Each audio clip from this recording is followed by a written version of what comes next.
আচার পছন্দ করে না এমন কোনো মানুষ নেই।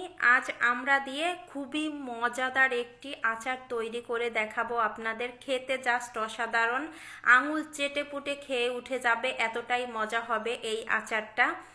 প্রথমে আমরা নিয়েছি, আমড়াগুলো কেটে নিব। এখানে আমি 1 কেজি পরিমাণ আমড়া নিয়েছি, আপনারা কম বেশি করে নিতে পারেন। এভাবে কেটে নিয়েছি, অবশ্যই কাটার আগেই ধুয়ে নেবেন।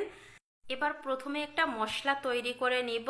7 থেকে 8টার মতো শুকনো মরিচ নিয়েছি, 1 চামচের মতো জিরা দিয়ে সবগুলো ভালোভাবে একটু টেলে নিয়েছি, একেবারে লো আছে।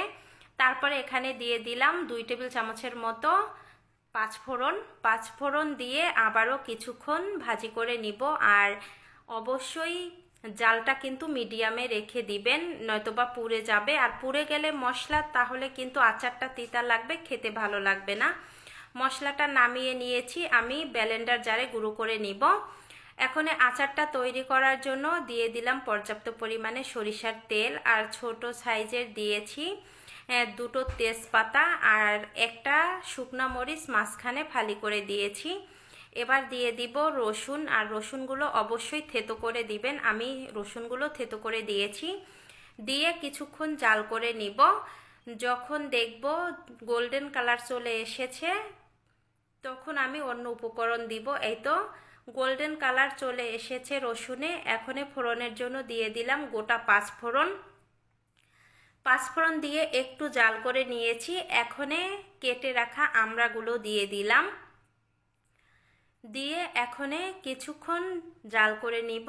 1 থেকে 2 মিনিটের মতো জাল করে নিয়েছি। এবার এখানে দিয়ে দিলাম হলুদের গুঁড়া, আর দিয়ে দিলাম স্বাদ মতো লবণ আর হলুদ ভালোভাবে মিশিয়ে নিব। যারা ঝালটা বেশি খেতে চান তারা এখানে আরও শুকনো মরিচের গুঁড়া দিতে পারেন।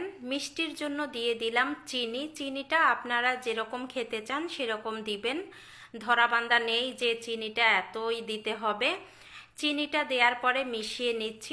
মেশাতে এখানে জল গলে যাবে, আর এখানে কিন্তু কোনো জল দেওয়া যাবে না। এখন একটা ঢাকনা দিয়ে ঢেকে লো আছে 30 মিনিটের মতো জাল করে নিব। 30 মিনিট পরে ঢাকনা তুলে নিয়েছি। দেখেন জল গলে আরও ডাবল হয়ে গেছে, আমড়াগুলো সেদ্ধ হয়ে গেছে।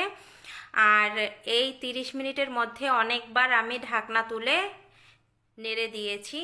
এ পর্যায়ে এসে দিয়ে দিলাম সেই ভাজা মশলাগুলো গুঁড়ো করে নিয়েছি। একেবারে মিহি করা যাবে না, একটু দানা দানা করে রাখতে হবে, এতে করে আচারটা খেতে বেশি মজার হয়।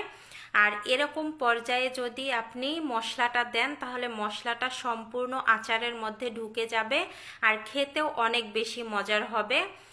এখন আচারটা সংরক্ষণ করার জন্য অবশ্যই দিতে হবে ভিনেগার। এই যে ভিনেগার দিয়ে দিলাম 1 টেবিল চামচের মতো। যেহেতু আচারের পরিমাণটা কম, এজন্য আমি ভিনেগারটা কম দিয়েছি। জাল করতে করতে আচারটা হয়ে গেছে, এই দেখেন ঘন হয়ে গেছে। এবার গ্যাসটা বন্ধ করে নামিয়ে নিব। চুলা থেকে নামিয়ে নিয়েছি, এখন একটা প্লেটে সার্ভ করে নিচ্ছি। আর সত্যি কথা বলতে আচারটা এত মজার হয়েছে। সেমভাবে বাসায় একবার হলেও এই আচারটা আপনারা তৈরি করে দেখবেন, আর বছর জুড়েও সংরক্ষণ করতে পারেন।